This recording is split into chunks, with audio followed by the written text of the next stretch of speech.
I feel like UT is Ohio State's little brother. Good morning, evening, afternoon, tomorrow, yesterday. It's your boy Troy Hubbard here with Football Clears, and I'm with the coach, Chris Bence, from Kingwood High School. Let me tell you a little bit about Coach right here. Offensive line coach, that's that man right there.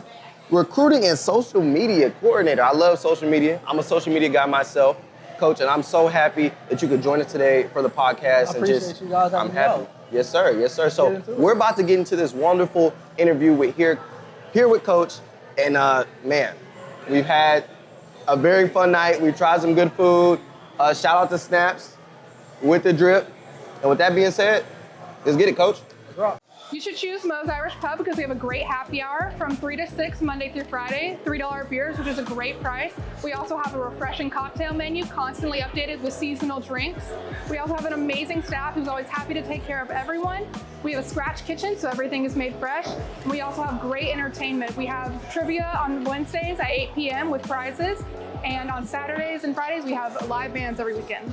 Gordon, I want to talk about Big Elko for a second. Big Elko, when I got to A&M the first time, when I met Tia Joseph, when she was the recruiting coordinator at Texas A&M, I got a chance to see Mike Elko in action. He is fiery, old school, but he knows his knowledge. And I remember being out there for the summer camps, and he was coaching the coaches because they weren't coaching right. And I remember thinking like, damn, they're coaching hard in the summer for a kid's camp. And Big Elko, man, he was out there snapping. He was only the defensive coordinator. And then I watched him go to Duke, I believe. He went to Duke. He went there and turned them around, like immediately. He was there, the head coach, and he turned them around. Meanwhile, while that was going on, Jimbo Fisher, he was struggling at A&M. But the reason why a lot of people don't know he was, mildly successful when Elko was there was because of defense. Jimbo Fisher is an offensive guy. You know what I'm saying? Yeah. So when watching Elko in that defense at A&M and all those kids that came in with the #1 class in 2022, I was like, damn. I knew Tia Joseph had a lot to do with it, but I also know that Mike Elko is the defensive coordinator, and they got a lot of good defensive line. Like that defensive line was stacked. I'm drawing blanks on a few of the guys that were there, but I know a few of them transferred out. But in my mind, what they were able to accomplish with that #1 draft class in 2022, I was impressed. And that was just my first experience with Mike Elko. Now he's the head coach at Texas A&M. I'm looking at him like, dude, all you need is an offensive coordinator that can run your offense because your defense is going to be straight. Do you know anything about Mike Elko? So I'll tell you this. He was actually, we have Kennedy Brown, #1 player in the country right now. So Elko was actually the first head coach to come to Kingwood. Drove his pickup down, I want to say it was around November, December. Drove his pickup down, sat in the office with us for about an hour or two. Pretty much talking ball with us, getting to know what we knew about Kennedy and picking our brains on him as a player, but very personable guy. I haven't been the biggest A&M fan. I really despise Maroon, but it's different with having him around. Like he brings a different type of energy that I can respect, at least respect A&M nowadays. Yeah, I would say A&M outside of Johnny Manziel and like the Kenny Trill first 5 games era. I know you know what I'm talking about. Oh, yeah. They thought he was going to replace Johnny. Johnny, let me tell you something about A&M. There is not going to be a quarterback that's going to be able to replace Johnny Manziel. Living legend. Living legend. What he did for A&M, they owe him millions of dollars. I'm sorry, I love A&M. Gig him. Johnny Manziel, that's the house he built. But I'm going to say this, and I'm going to say it, and I hope you understand this. The new age Texas A&M is going to have to be led by the coach, Colin Klein. You know, you've heard of him, right? Yeah. He's the OC at Texas A&M. This is 2nd year. The thing that makes me the most apprehensive about Texas A&M, even though I'm rooting for them, is exactly what that offense is going to do. With Marcel Reed, I was expecting them to take a jump because he's an athlete. But the thing that made me the most upset is Colin Klein called the game in a way that Marcel Reed, it was difficult for him to show his true talent. So I'm hoping that they get that fixed. If they can get that fixed, I feel like the defense is going to be set because Elko's defenses, do your Googles. Do your Googles. You'll find out Elko doesn't play when it comes to defense. Now, offensively, that is my only about Texas A&M, but that has nothing to do with Elko because we all know Elko runs that defense. Now, obviously, he's a head coach, and he's probably giving a little bit more to Coach Klein, right? That's his name. I want to make sure I'm not mispronouncing it. He was the stud quarterback at Kansas State. He had like a good run at Kansas State. I don't want to mispronounce his name. I'm not even going to pretend like I know. So in my mind, like I said, Texas A&M, I'm going to be rooting for you guys. I'll be around. Coach Elko, when we get a chance to like formally meet, I can't wait because I think you're one of the best defensive coordinators in the nation, and then you're one of the best head coaches in the nation. I know your defenses are solid. I just can't wait for you to get a coordinator that's going to be able to operate the offense the way you need it. So I'm going to ask you a very inflammatory question. Let's go for it. So once again, I'm Dex Red. I didn't even introduce myself. I just started talking. I'm from Austin, Texas, and we all know who runs Austin, Texas. But here, you know, I got a Snap shirt on. The Tailgater series, go get you one. Snap, yes. With the hat, yes. Go get you one. The biggest thing that I'm gonna say is UT afraid of Ohio State? Not at all. Not at all. Stop the blasphemy. All right. So that's blasphemy. So hear me when I say this. Does this name ring a bell? Baker Mayfield, yes or no? Yes. It does. He went into Ohio State, night game, and they changed the laws. Do you know why they changed the laws? Talk to me. They changed the laws because what he did was he went into Ohio State and upset them at night in the shoe, and then he planted a flag. Do you know what planting a flag does in Ohio State? Bring the camera right here. Do you know what planting a flag in the horseshoe at Ohio State does? Baker Mayfield, I'm talking to you. You changed the laws. So now the state of Ohio can sue you if you plant a flag at Ohio State. Now, I'm gonna say this because, once again, I'm from Austin, Texas. We know they bleed orange in Austin, Texas. Okay. If Baker Mayfield from Oklahoma can go plant a flag and change laws at Ohio State, why can't Arch Manning, 1.000 on 247 Sports, legendary recruit, go into Ohio State at night? He has Chris Del Conte, the athletic director, saying, we got to go to church. We rather go to church. We don't want a primetime game on Sunday. We don't want to move it to nighttime. Why is it that UT cannot play Ohio State at night at the Horseshoe when Baker Mayfield planted a flag? I need to know that. That needs to make sense to me. Help me out. Because there's standards. I mean, correct me if I'm wrong. How many playoff wins, college football playoff wins does Baker Mayfield have? Ooh. So I'm pretty sure Steve Sarkisian and Kyle Flood and them guys up there are doing big things up there. Okay. We don't have to bow down and bend to everybody else's perception of what it should be. Okay. Texas was, is, and always will be the giant of college football. So we play on our terms. So y'all play on y'all's terms. This is the only thing I'll say. They talk about the eyes of Texas being upon you. Everybody wants to watch this game. If it's a big noon game, everybody's teams are probably going to be playing sometime around noon or getting close to noon. Nobody's going to be watching that. At 7 o'clock on ABC, I would rather see Texas versus Ohio State than any other game that they could show us that week. To me, it would rival what they did Texas versus Georgia. That's how big that game is. I know Fox has the rights to that game, and I'm pretty sure Fox would take a buyout in order for us to get what we want as fans.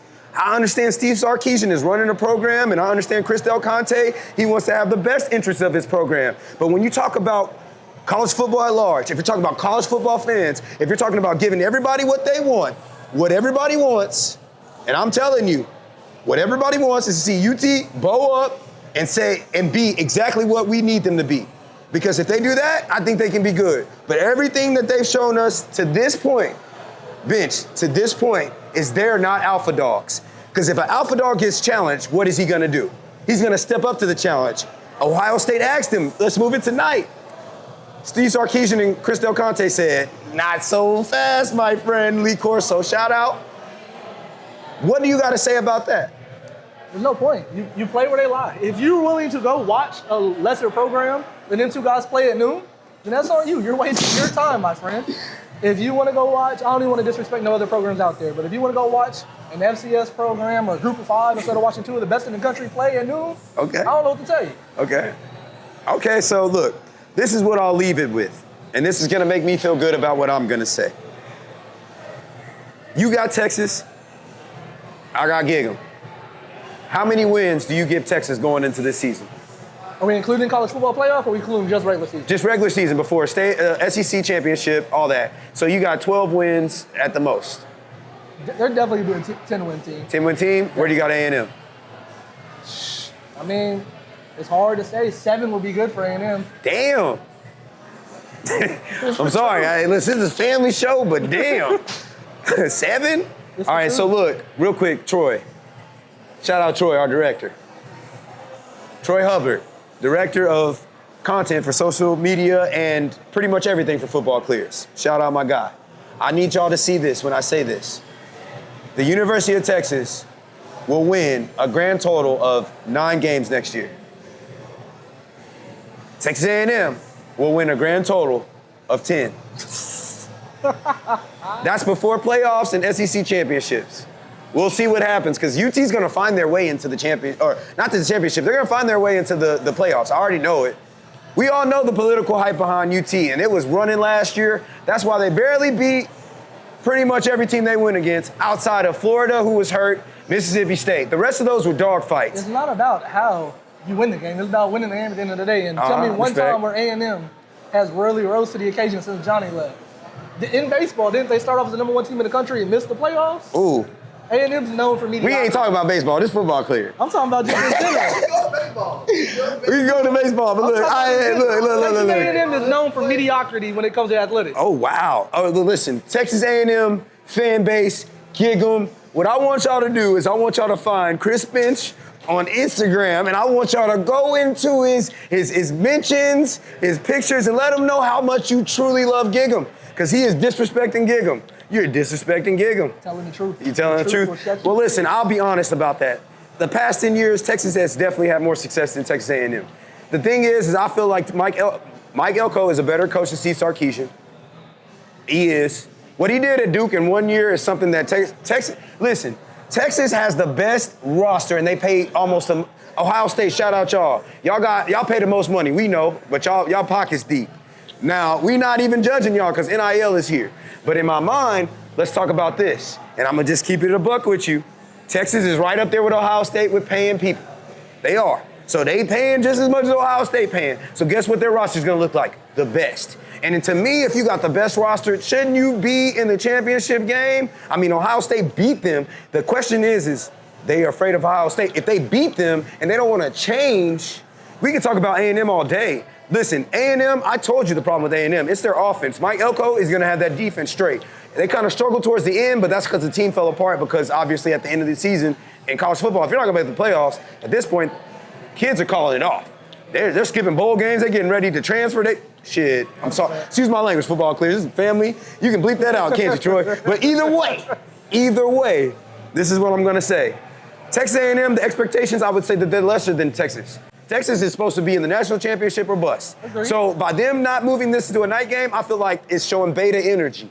They seem like a beta energy because Ohio State is the dudes. National championship. I feel like Arch Manning can make this into a moment. Obviously, Texas A&M, Marcel Reed, I'm rooting for y'all. We got some ways to go. But when I tell you what I tell you about Ohio State, I feel like UT is Ohio State's little brother. 9 a.m. kickoff, noon kickoff, 7 p.m. kickoff. Give me UT by 10. Chris Del Conte. This is a Texas high school football coach saying that he would play Ohio State at 7 p.m. Why won't you? I said it don't matter what time. I say play at night.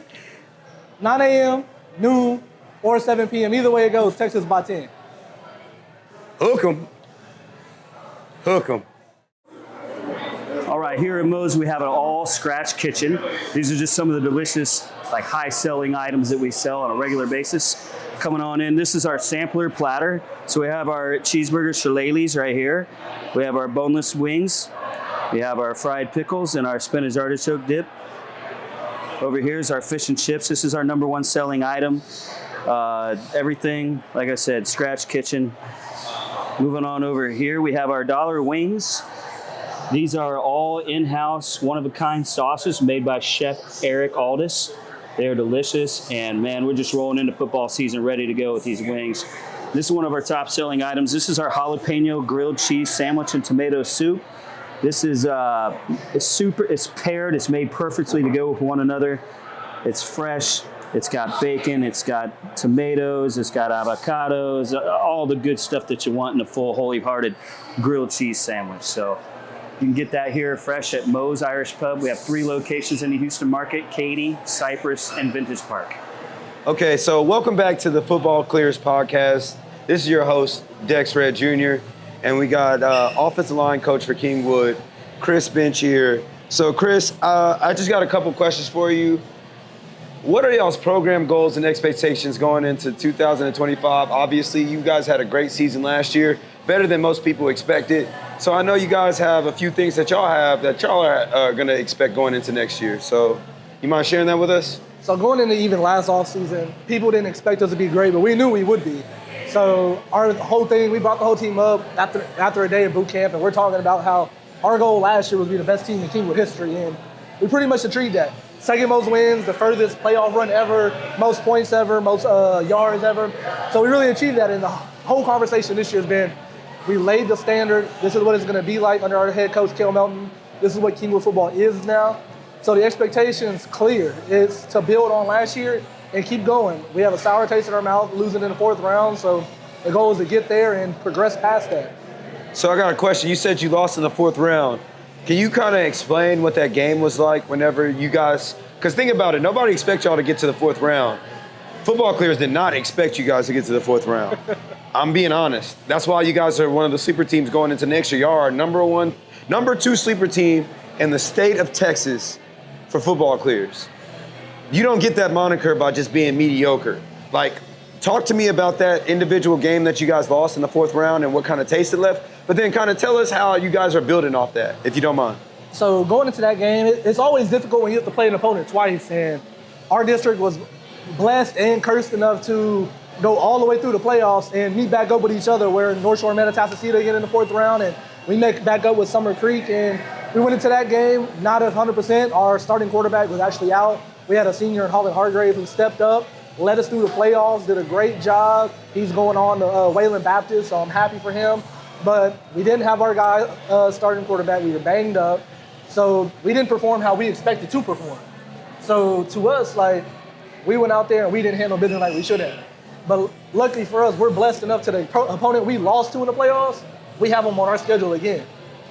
So you guys will get to see them again, so that's going to be a big game. Maybe Football Clears needs to come out, you know what I'm saying? Oh, yeah, man. Hey. Yeah, maybe. I mean, we can. We have the ability to. Check the schedule, man, because I don't know what you're doing on Halloween, but it's going to be real spooky. It's going to be spooky on Halloween? All right. Man. Well, look, this is what I'll say. In my mind, knowing what I know, and that is a tough team to beat in the playoffs, no matter who you are. What are y'all going to do to prevent that in the offseason? Like, how are y'all gearing up for the offseason to make that change? So the biggest thing is we were real senior heavy. We had a senior quarterback because our quarterback was hurt. We had a senior running back who's going to McNeese, had over 2,000 yards, so replacing him is going to be tough. Damn. Yeah. Sorry. No, you're good. Hey, it's not every day you have someone rush for 2,100 yards. In Texas high school, in Texas high school football history, there's not many running backs that are going to break 2K, especially in 6A. So when you say that, I'm like, that's crazy, but go ahead. Yeah, so shout out to my guy Marquez Davis at McNeese, hoping he touches the field as a freshman for them. But so we replaced a lot, but lately we have a lot of guys coming back. We have 4-star linebacker Cade Houck, who in 2 years has over 200 career tackles, been a dude, plays running back and linebacker for us. We bring back Sam Peterson, who has the most interceptions in the district returning. Brandon Jones had the most for their district, but he's off to McNeese as well from Summer Creek. We also bring back the #1 player in the country, Kennedy Brown. Stop right there. So we're going to talk about Kennedy Brown. So you said he's the #1 player in the nation. Many publications have listed him as the #1 player in the nation. What is it like having somebody like that in the building, whether it be recruiting, whether it be playing, how he affects the players? Explain to me and our audience at Football Clears what it's like having somebody that's touted as the #1 player in the nation. Man, it's so different because a lot of people, when they get that notoriety, they start carrying themselves very prideful and boastful, but it's not him. The first time it came out when he was a 4-star, it came out, I want to say, round 2 of the playoffs when they first dropped like all the rankings for the class of 2027. And he just came off taking his reps, our 2s are in, and he's out there giving scout team water. He's just that type of kid. He's very loving, outgoing, and caring. And like, he's just a great kid to work with. He's one of them kids who his biggest issue and thing he had to learn was how to not work as hard. He had to learn that the rest and preparation and recovery on his body was just as important as working. So you say he's probably training more like a college athlete now that he understands his body. Oh yeah, I was with Coach Grayson, who's the assistant O-line coach at USC. We were doing a luncheon, and we were talking about KB, and he was like, he already trains like an athlete. He was at a physical therapist, getting his massage done, and pretty much doing everything he has to do to take care of his body. So it's $1 million man, and he's already working like it. Well, that's perfect because in my mind, if we're going to cover you guys, we definitely want to see talent. And I feel like if he's being touted as the #1 player in the nation, that's great for us. And that's great for y'all, which is another reason why we have you as the #2 team in the entire state of Texas. But obviously, having a #1 player is a great thing. But talk about some of the leaders on your team, whether it be offensive or defensive, it doesn't matter. I want you to kind of discuss some of the guys that are on your team that the rest of the district and really the rest of the state should be aware of because of the type of production that they're going to be able to create for you guys. So speaking to the ones I already kind of talked to, like the biggest thing is we do a thing called player committee. So it's team voted by not the coaches, it's all players. We set them down like, hey, normally these are the seniors, vote for your 10. These are going to be who's going to lead our all-season groups. That way they can learn how to be leaders, and then we'll select our captains out of there. However, this sophomore class is so special with guys top to bottom all the way through. There was 3 of them that were like, look, we have to open this up to the sophomore class as incoming juniors, and they were the top 3 vote getters above all our seniors, which we have great seniors, but these 3 sophomores are huge. So the 3 leaders I have to talk about is, we already talked about Kennedy, so I won't talk about him no more, but Cade Howard is an absolute dude. I'm telling you, there's not many guys who are... Can I pause you right there? Yes, sir. I actually seen Caden's film. So I did a little bit of freelance work with Recruiting Red Zone, but Football Clears is gonna branch out and start doing a little bit of ranking systems on their own. I watched about maybe, for the 2027 class for Recruiting Red Zone, I probably watched about 30 hours of film, and he's the best linebacker in Houston. So I wanted to, #1, say that because I got a chance to see what you guys used him as. He can literally do anything from a linebacker position, and I think that he should probably have more offers than he actually has. He has a good amount, but still, in my mind, he's brushing up on that almost a 5-star type linebacker. Would you agree? No, I totally agree. To me, he's definitely top 2 linebackers. The other linebacker is the guy out of, I want to say Arlington Lamar. He's probably one of, everybody's saying he's the top linebacker. He's really good, so no discredit to him, but I'm going to take my guy 10 times out of 10. There's not many guys that are 6'2", 225 pounds that run an open 10, open 10-9. 10-9 in the open 100? Open 100, anchors the 4x1 and anchors the 4x2, and throws a disc as well. Like, he's fast, he's physical. We get into our Tampa 2 look and he's playing free safety. You go check the tape, and he drops from his middle linebacker spot and breaks up a fade route on the sideline. All right, so pause. Kay, shout out you, man. When I watched your film, everything that your coach just said is 110% true. Are there any other leaders you want to highlight? Definitely our quarterback. So I kind of talked about him being injured. We missed him during our whole playoff run, but man, this kid's electric. This kid flat-footed is throwing 60 yards. Like, there's not a better arm in the state, in my opinion. And there's a lot of guys who are running all this other stuff, but he'll make every throw. He is a college quarterback ready to go now. That 10-yard out route that if you're late on is a pick 6, he's going to make that throw. So, I mean, he was the newcomer of the year for our district, which in our district means a lot, considering the last newcomer before him was Carday Mack. So we're expecting him to come in, and there's a lot of talks about these new quarterbacks in the district and everything like that. He has a chip on his shoulder. I wholeheartedly believe he's the best quarterback coming back to 23-6A. Damn. He's gonna prove it. And I'm willing to lay it down with my guy. So Landon Henson in 2027 is a dog. Go tell it. You preach it to the choir. I don't know anything about Kingwood other than the film that I've watched and what this man has told me. Based on what he's told me, I firmly believe that you guys are going to be able to do something excellent. I truly believe that 4 rounds should be the minimum. If you guys can make a state push based off of what you just said, I truly and absolutely believe it. So my next thing is this, is obviously you guys have your leaders established. That's a great thing. Are there any underclassmen that we should know about? Man, so we kind of talked about it earlier. Our team is young. So we graduated a lot of seniors, a big senior class. So last year we knew we were going to be great, but we already knew what we had. Like there was our ceiling was high, but our floor was just as high. So we knew what we had, but thing is, we're so young, so our ceiling, in my opinion, is even higher than last year, but our floor is lower as well. We have a lot of young guys who, they got to step up to the bar. But some of the ones that come to mind to me are, we have Thomas Burney. He's a tight end, big body wide receiver. How big is he? Hold on, one second. He's about 6'2", 180 right now. He's still coming into his own. He actually got some spin on varsity in the playoffs, had a 33-yard fade route against Clear Springs in the first round as a freshman. So we're high on him coming back. We have Gavin Womack, who plays linebacker, extremely fast, plays baseball as well. He's a kid we're expecting to come in and rotate in and have some production for us on the defensive side. We have Seth Dick, who's going to be probably RB2 to start. Great kid. He set the Kingwood freshman record in long jump and open 200. So he's a dual sport athlete? He is. He was actually at the Nike Nationals just about a week or two ago competing. So he's a dog. Well, look, this is what I'll say. If you guys have a set leadership and then you also have some breakout players coming, my expectation, I don't want to put expectations on you guys, is really what I want to tell you is my expectations is y'all make the playoffs. I don't care what y'all do in the playoffs. For Kingwood to be in the playoffs is already crazy. For Kingwood to go 4 rounds deep is even crazier. So if you guys can just keep up what y'all have momentum-wise, my expectations, football careers expectations, is for y'all to continue to do what y'all do. My last question for you, and this is very, very important, because you got to think about it. Football players get excited when they see the schedule, but so do coaches. What is the most exciting matchup that you guys have going into your 2025 debut? Man, that's a tough question. Just seeing that rivals put out there way too early, top 10 teams, top 20 teams in the country, and seeing 3 district rivals on that, like, you get excited about any one of them. But, man, to me, the one that I'm most excited for, and the one I think a lot of our players have circled on their calendar, is Atascocita. You know, we had it for homecoming this past year, and it went down to the wire, 42-41. We ended up losing that one because we missed a PAT. We had it blocked.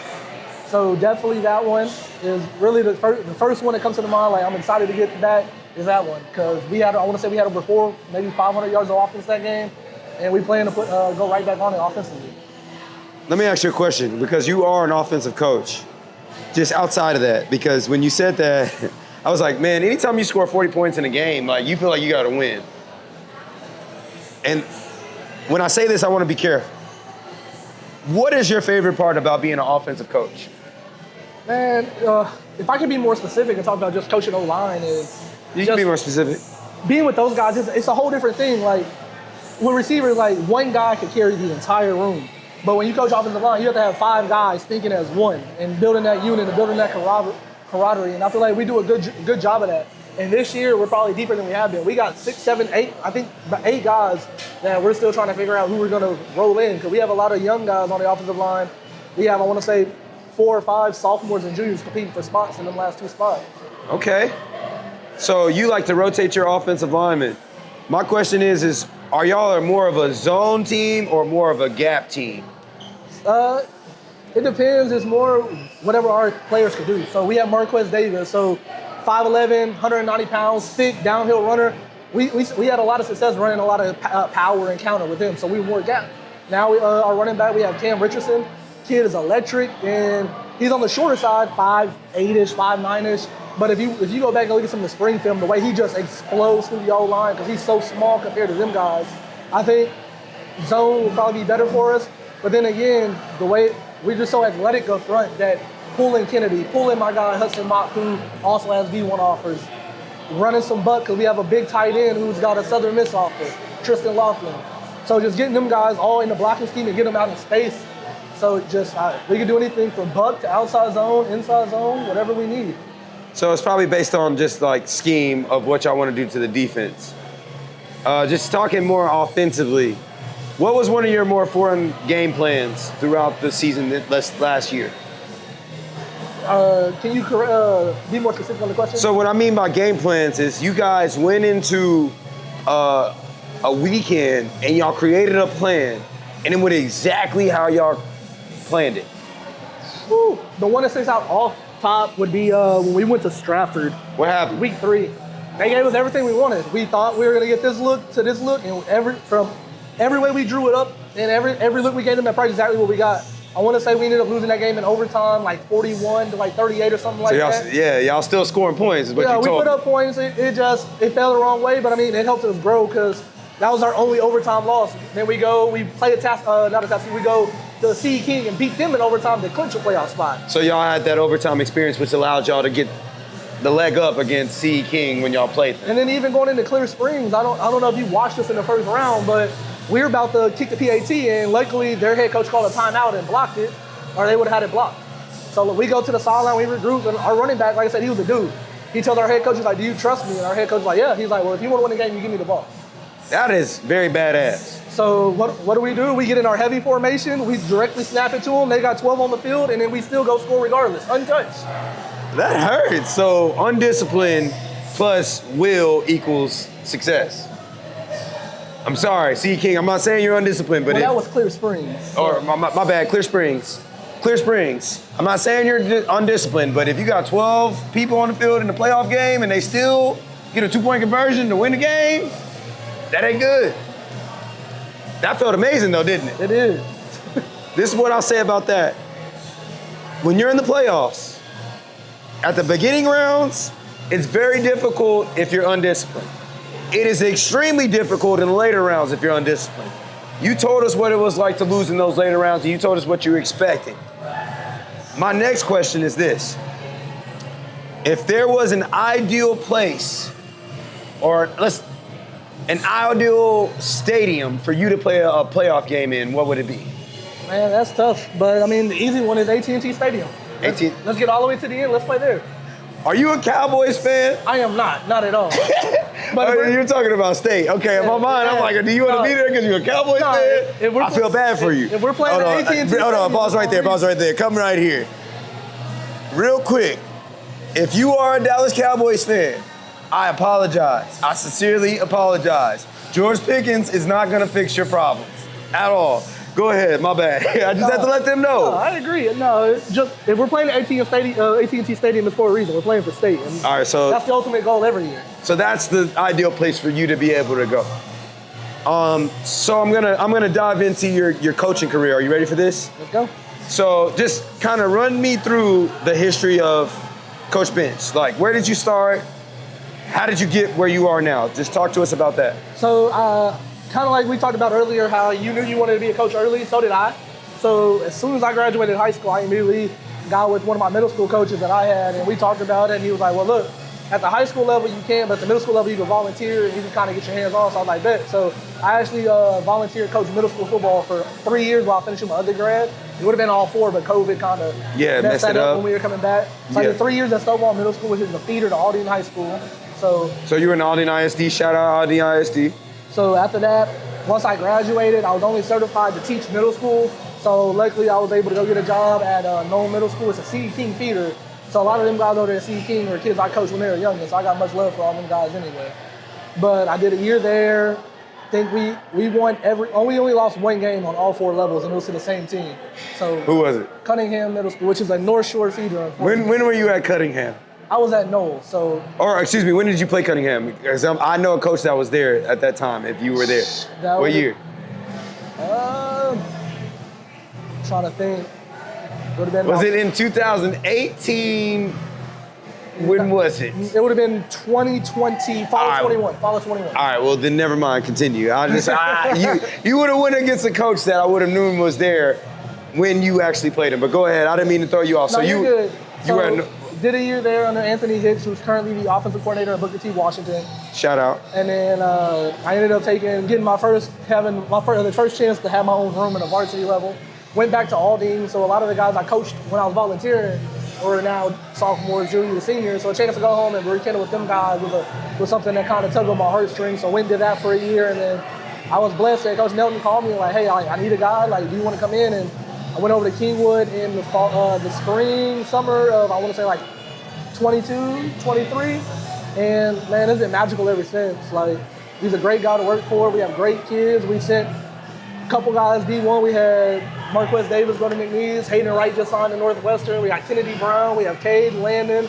We have Kai Webby, who's a tremendous slot receiver for us. Like, we have a lot of talent. You ain't lying. Damn. That sounds like D1 to me. No, speaking of D1, let's talk about the recruiting aspect of coaching for a second. Because obviously every single kid in your program probably wants to play for D1. What would be some advice you would give, not only your kids, but just kids out there in general, if they actually wanted to be D1 athletes? Well, it's easy for me because I kind of tell my guys, like, if you want to go D1, are you doing what Kennedy's doing? Are you up here 2 hours after we're done practicing, working on your footwork, working on your hand placement? Are you eating right? Are you sleeping right? And a lot of kids are going to answer no, but I tell a lot of my guys, I'm like, I need you to be honest and be just honest with yourself. Before you go to a camp or sign up for a camp, look at their roster. Like, I love you to death, but if you're 5'11" and 240, you're not going to go play offensive line for UT or Texas Tech. Like, it just doesn't work like that. Same thing if you're a linebacker. If you're a linebacker, you don't start with a 6 and you're not running a 4.4, more than likely it's not going to happen. You're laughing, I'm being honest. I hear you, but these are conversations I gotta have with my kids, but I'm a firm believer that if you want to play ball bad enough, we will find a spot for you. And it might be in the middle of nowhere in a city you've never heard of. But if you want to play, we will get you there and you can play college football. the ultimate goal is to get free college, by the way. Knowledge is power. Knowledge is power, right? So in my mind, the biggest thing that I want you guys to understand, and this is coming from me and Coach Bence, is that go where people want you. So go where people want you. And the reason why I say all those things is because you don't want to be in a situation where you land at a spot where they don't necessarily want you and they find somebody to replace you, and then all of a sudden you're calling your high school coach talking about, hey coach, can you help me transfer? I know y'all get calls like that. Not as much, but yeah. I mean, every program probably does. Yeah. Speaking of that, I want to get your thoughts on the transfer portal. With NIL becoming such a big deal in America, think about college football at large. With NIL becoming such a big deal, how would you advise your kids on transferring? Man, it's a tough thing to navigate. My biggest thing is don't give up a spot for a chance if you don't have one. If you're not a dog and you're not already getting calls that you're not supposed to be getting, we all know teams do it, then stay there. There's so many guys that hop in the portal and then don't have a home. Like, if you have an offer, you have a spot, go compete, earn your spot. So you're more of the mindset of stick it out, work it out, keep grinding. 100%. So in my mind, my biggest issue with this is that there's a lack of accountability from a structural standpoint from the governing body of college football. I feel like there's a little bit too much laissez-faire, do as you want, and not enough, we have a uniform process in which we handle this that every single team follows. And I feel like because of that situation, a lot of kids fall into the cracks, and I know you probably know some kids that got in the transfer portal and never got another opportunity again. I feel like the NCAA's job is to prevent as many of those as possible. Would you agree? I agree, but with all new things, it's a learning curve, and right now we're just in the forefront. Like, it's probably gonna get it's like a wildfire. It's gonna get way worse before it gets better. So, I mean, it's something that we can look forward to. You just gotta kind of guide your kids the best you can to make sure that at least somebody in their corner has their best interest in heart. Okay, I agree with that. And as a student athlete, Coach Bence is not lying. I would make sure you have somebody in your corner that's gonna tell you the truth. Because if you do not, it'll be very difficult for you to navigate in the college football recruiting realm. Would you agree? Yes, sir, definitely. You would? Hey, come on in. I'm in the middle of a podcast. It's okay. You are perfectly fine. Well, either way, I will make sure I come see you, I promise. But just continuing the podcast, the last thing I'll ask you is this. Knowing everything about football, what was your primary focus and why did you become a coach? This is the last question. Man, so I tell this story a lot, and it really comes back to the fact that I was working a lot while I was in high school, so I was ready to drop out. I was ready to be done with school and everything, but as everybody always tells the story, like, hey, I had this coach that kind of got me, like, and I did. And if it wasn't for Robert Bradshaw, who was my offensive line coach at Spring, he's now at Klein Collins, love that man to death. He pretty much, like, forced me to come back to school. He's like, you're not dropping out, yada, yada, yada. Forced me to finish school, and then, like, at that moment, like, I knew that was my second chance, so I kind of wanted to give that back to somebody. So if it wasn't for him, I wouldn't be where I am, but, like, he's also the one who inspired me to want to give somebody the same opportunity he gave me.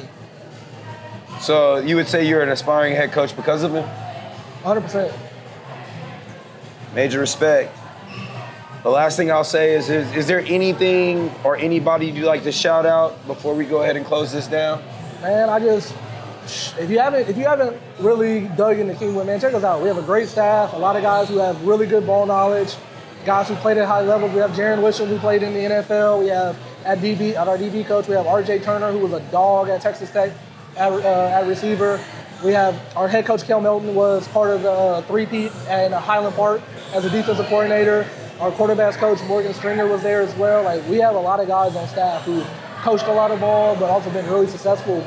And then we're talented from head to toe. We have Hudson Mock and Tristan Laughlin in our 26 class that both currently hold D1 offers, and another 7 guys that hold college offers as a whole from D1 all the way to NAIA.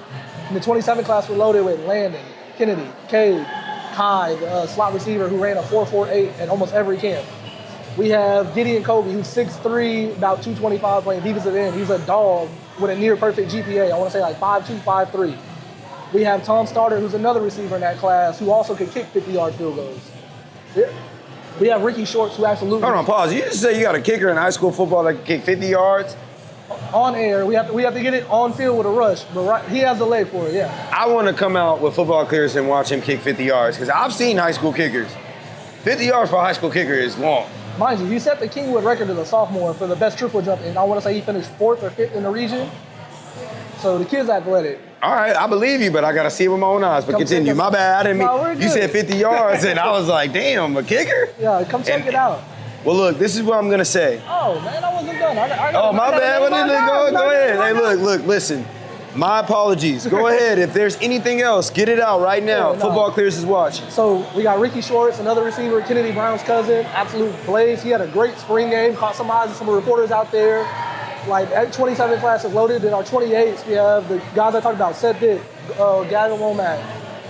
But 2 guys that we didn't talk about that I'm high on them, offensive linemen, Noah Sinton and Nathaniel Butchbinder. He's 6'4", 270 right now. What position? He's going to play guard this year and then end up kicking out to be tackle once our senior tackle graduates. But he's another one, I believe, part of the D1 pipeline offensive lineman we're building. D1 colleges. Say his name one more time. Nathaniel Bookbinder. Get him. So that 28 class is loaded. And there's some guys, Thomas Burney, there's some guys I'm not missing. And both of these guys are running track at the national level, competing. And then we have 29 class, we have a quarterback coming in that we're expecting to be the guy who takes over for Landon once Landon graduates, who's one of the top baseball prospects in the country already, and Maddox Bryant. So he'll be spending it on the freshman team, getting ready. So we have a really good young team, and so this is just a start of what we plan on doing. Wow. Apparently, there is a wealth of talent in Kingwood that a lot of people didn't know was bubbling up. And in my mind, one of the things we got right here, I'm gonna let you speak on it. So what do we got right here? So this is pretty much every year we go compete at lineman challenges. Like we talked about earlier, we talked about five guys becoming one mind and building that camaraderie. And so likely we went out to Willis again this year. We qualified for the state lineman challenge that we won last year. So we went back this year with a lot of young guys. And Hold on, let me see that bell real quick. With a lot of young guys, they did this. With a lot of young guys, we went out there and we competed. And it's a whole bunch of different events that kind of test just big guys moving big things really fast. Bench press competition, tire flip relay, truck push, stuff like that. And just ability to get out and compete. Because you're not going to simulate the war that goes on in the trenches. But you can simulate putting your body through immense pressure and everything like that and just competing against other guys that want to be successful in. Luckily, we went out again. We went to Abilene. Shout out to Hardin Simmons for hosting an amazing event again. And we went out and we were actually back-to-back state champions. So really proud of my guys. And I truly believe us winning it last year was kind of like the first domino to fall to start our momentum. And us going back and winning it this year, I feel like it's going to start that momentum again for this year. Show them the bell one more time. How many times state champions? 2-time state lineman champions, back-to-back. So I'll say this about Kingwood. They're our number 2 sleeper team for football clears in the entire state of Texas. They got linemen, they got linebackers, they got everything that you could imagine. One of the top quarterbacks in the state, 10 toes down on that statement. What I will say is this. If you, as a college coach or just a general high school fan, know nothing about Kingwood, know this. The expectations and the hype are real. And I'm Dex Red for Football Clears. We appreciate you Coach Bence, thank you for being the first in-person podcast. I appreciate y'all having me. I am a fan of Kingwood, and I'm a fan of you. Oh yeah, we gotta get you a shirt. You gotta put on some Columbia blue, get out them maroon. I don't know about that, Bubba. Hey, shout out Big Elko. I believe in you. I think that you're the best defensive coordinator in the entire nation. I feel like with you at head coach and a proper offensive coordinator, Texas A&M will win a national championship before UT does. And that's me standing on it. Big Elko, I'm a fan. UT, quit being scared of Ohio State. Y'all can play a night game. Arch Manning could be a legend. Y'all don't want that. Why not? He knows why. Football clears. We out. Hey.